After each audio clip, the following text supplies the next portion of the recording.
পানে মা, শুধু ভক্তের নয়নের বাড়ি আর ভক্তের অহংকার সহ্য করে না। একটা যেমন কষ্টি পাথরে যাচাই করে নেয় কোনটা আসল ভক্ত কোনটা নকল, গোবিন্দও তেমন পরীক্ষামূলক কষ্টি পাথরে যাচাই করে নেয় কোনটা আসল ভক্ত কোনটা নকল।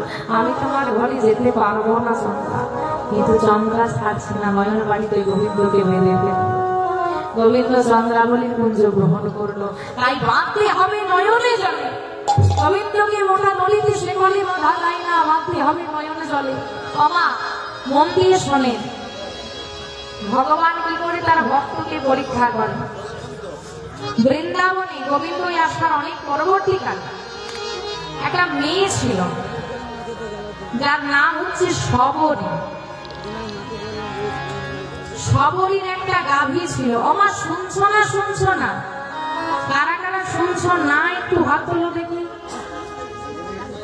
যা শুনছে যাই হোক। মেয়েটার নাম কি বললাম? শবরী। মেয়েটার একটা গরু ছিল, গাভী। ওই গাভীর দুগ্ধ নিয়ে গিয়ে মেয়েটা একটা মন্দিরে দিত, আর ওই দুগ্ধ দিয়ে মাধবের সেবা হতো। আর্থিক অবস্থা ভালো নয় মেয়েটা, এবার গোবিন্দকে সেবা দিত, আর গোবিন্দকে দিলেই গোবিন্দ তোমাকে তা ফিরিয়ে দেবে। গোবিন্দ কৃপা করলো। কি কৃপা? গাভীটা বেশি বেশি দুধ দিতে শুরু করলো। আশেপাশের লোক বলছে, এই শবরী, শুনেছি তোর গাভীর দুধ তো নাকি খুব ভালো, তা আমাকে একটু দিয়ে যাস। এ বলছে আমাকে একটু দিয়ে যাস। এই করতে করতে বেশ কয়েকটা ঘরে শবরী দুধ দিতে শুরু করলো, একটু উপার্জন হতে শুরু করলো। কিন্তু বাবা, লোভ যদি একবার তোমার মধ্যে এসে, যার মধ্যে লোভ আছে সে জীবনে কোনোদিন খুশি হতে পারে। যার শ আছে সে ভাবছে হাজার হয়ে যায়, যার হাজার আছে সে ভাবছে লাখ হয়ে যায়, যার লাখ আছে সে কোটি হয়ে যায়। আমার নাম চলছে বেড়েই যাক আর বেড়েই যাবে। আমার শবরীর মনে লোভ এলো। হ্যাঁ, বেশ বাড়ি থেকে ডাক আসছে, দিবি দিবি দিবি। এবার কি করতে হবে গো? জল। শবরী কি করেছে? যমুনা থেকে জল নিয়ে দুধে মেশাতো আর বাড়ি বাড়ি দিত। এত বোকা মেয়েটা। আচ্ছা তুই সবাইকে ভেজাল জিনিস দিস দিবি, গোবিন্দকে তো খানিটা দিবি। ওই গোবিন্দকেও যমুনার জল মেশানো দুধ দিতে শুরু। গোবিন্দ বলছে, যা, আমি তোকে কৃপা করলাম, আমাকেই ভেজাল দিচ্ছিস, তার মানে তুই আগে ছিলি ভালো ছিলি। শবরী, এই তোর আমার প্রতি ভালোবাসা, হ্যাঁ খাঁটি ভালোবাসা ছিল, এখানে তুই ভেজাল দিচ্ছিস। নিয়ে শবরী, এর শাস্তি তো তোকে পেতে হবে।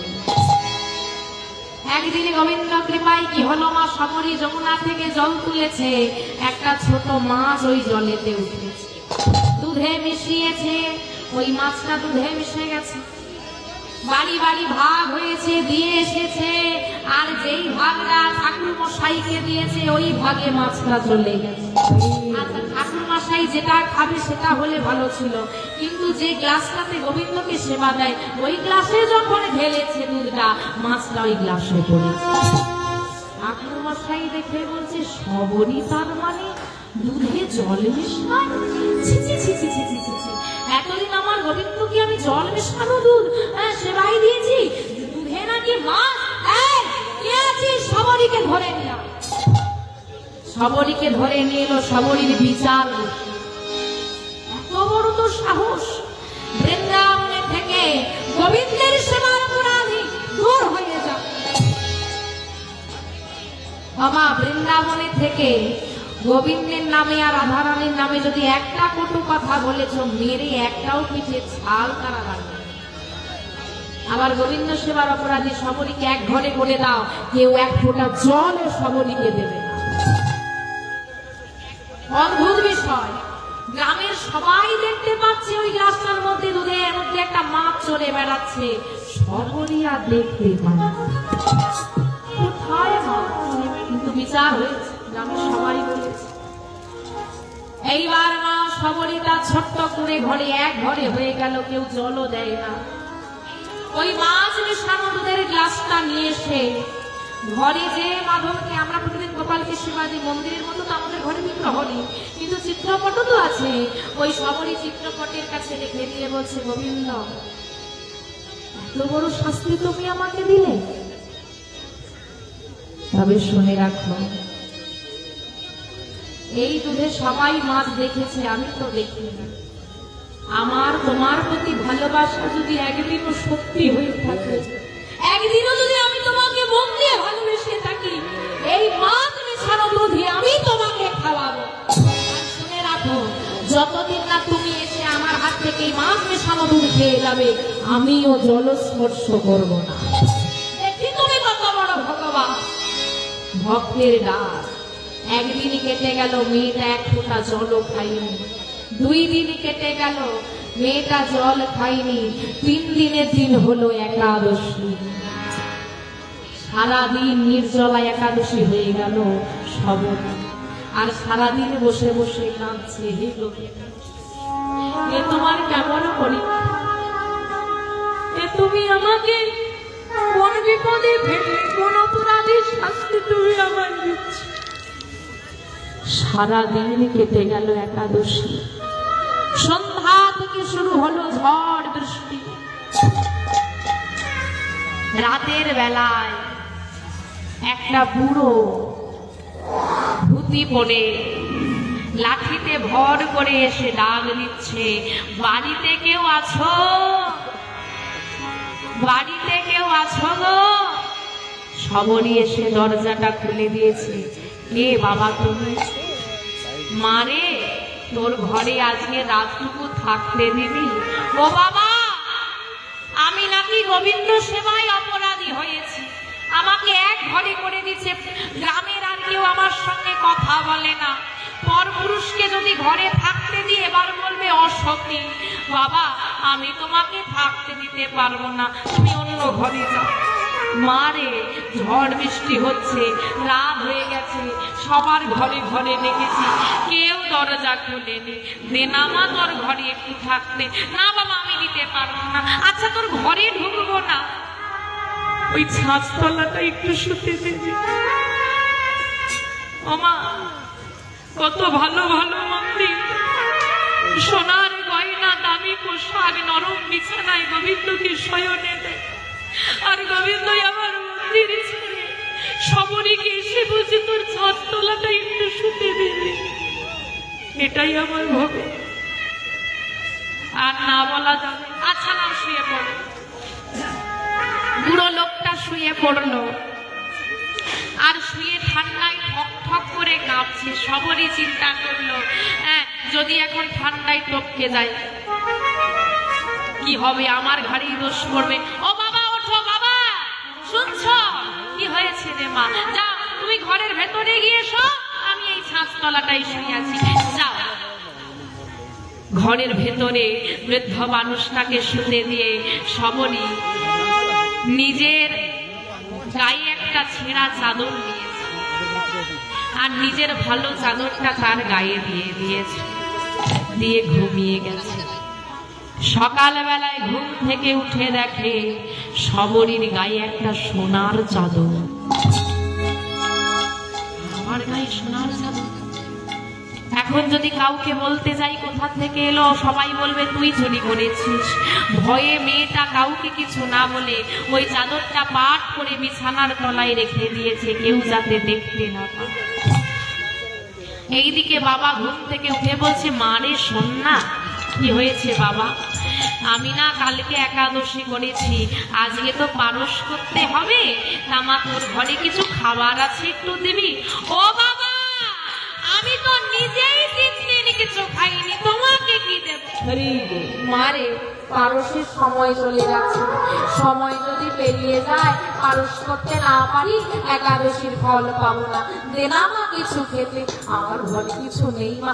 আছে কিছু, দেখ না, তুই খুঁজলে ঠিক পাবি। দে নাই, আমার ঘরে কিছু আছে। কি আছে? মাছ মিশানো। মনে মনে গোবিন্দকে বলছে, হে দয়াময়, তুমি তো এলে না, তোমার ভক্ত এসে ওই মাছ মেশানো দুধ আমি তাকে পারসে দেবো, দেখি তুমি কেমন করে আটকাতে পারো। ওই মাছ মেশানো, হ্যাঁ গো, 3 দিনের দুধটা কেমন খেতে হয় আর গন্ধটা কেমন হয়, ওইটা নিয়ে সে হাতে তুলে, দেখো বাবা, এইটা কিন্তু আছে, তুমি কি যেতে পারবে, এটাতেই আমার মন্দিরে কত দামি দামি নৈবেদ্য দেয়, আর গোবিন্দ ওই ভক্তি লাভ ওই টুকিয়ে যাওয়া ভক্ত হয়ে যাওয়া দুর্গা খেয়ে বলছে বড় তৃপ্তি পেলাম, আসিলে মা। সবই প্রণাম করবে, চলে গেল বৃদ্ধ লোকটা। যে মাধবের মন্দিরে সবরই দুধ দিত, সেই মাধবের একটা সোনার চাদর ছিল যেটা চুরি গেছে কালরা। একজন চাষি এসে বলল, বাবা চিন্তা করো না, তোমার ঘরে যে দুধ দিত সবরই, ওর ঘরে ছাঁচ তলায় ওই চাদর গায়ে দিয়ে শুয়েছিল, আমি দেখেছি সকালে। ঘুরে নিয়ে এসো সবরীকে, আগে খুঁজে দেখবি ঘরে চাদরটা আছে। একদল লোক এসে সবরীকে সরিয়ে দিয়ে ঘরের মধ্যে ঢুকে গেল। সারা ঘর দণ্ড দণ্ড করে বিছানার তলা থেকে বেরিয়ে এলো সোনার চাদর। ছি ছি ছি ছি, শেষে কিনা তুই মাধবের মন্দির থেকে চাদর চুরি করলি? ধরে নিয়ে চলো আমার সবর। ধরে নিয়ে এলো। আমার গ্রামের স্বভাব ছিল, সবরই বল বল কি করে চুরি করেছিস? আমি চুরি করিনি বাবা, আমি সকালবেলায় উঠে দেখেছি আমার গায়ে। আবার মিথ্যে কথা দেখো মা, যদি বলে তুমি যদি বলো সকালবেলায় উঠে দেখেছি আমার ঘরে এত ভয় না, কেউ বিশ্বাস করো? বাঁধ ওকে গাছে, সবরীকে গাছে বেঁধেছে। গ্রামের বলশালী পুরুষরা ৩-৪ জন মিলে শুরু করলো ওই ছোট্ট মেয়েটাকে গ্রেফতার। বল চুরি করেছিস কেন? আমি চুরি করিনি। বল বল, তুমি আজকে মেয়ে ভগবান তুই চুরি করেছিস কেন? আমি চুরি করিনি বাবা, দয়া মা।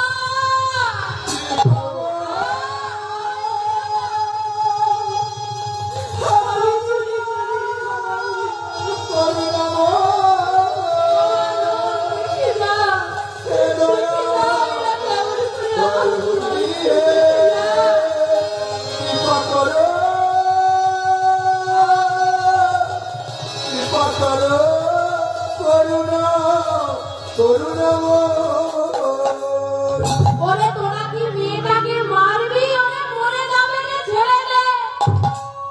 ভিড়ের মধ্যে থেকে একটা বুড়ো চিৎকার করে বলছে, মেয়েটাকে ছেড়ে দে, ও যে মরে যাবে। সবরই আর কথা বলার শক্তি নেই।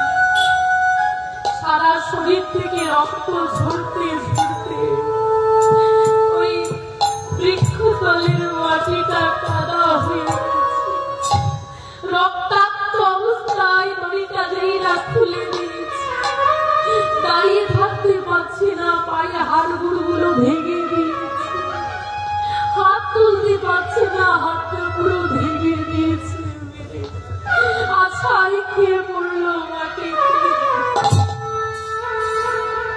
আমার এতটুকু ভুলে তুমি আমাকে এত বড় শাস্তি দিলে। আরে চাদরটা তো পাওয়া গেছে, যা গিয়ে মাধবের গায়ে জড়িয়ে দে।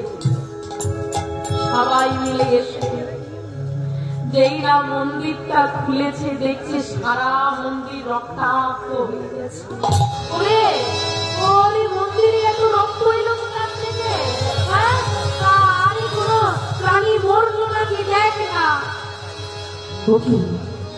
মাধবের গা থেকে রক্ত বেরিয়ে আসছে। ভোটের মধ্যে তাকিয়ে দেখলো রাতের বেলা যে ছেঁড়া চাদরটা ওই সেই বুড়োটার গায়ে সবরই জড়িয়ে দিয়েছিল, সেই চাদরটা আমার মাধব গায়ে দিয়ে দাঁড়িয়ে আছে।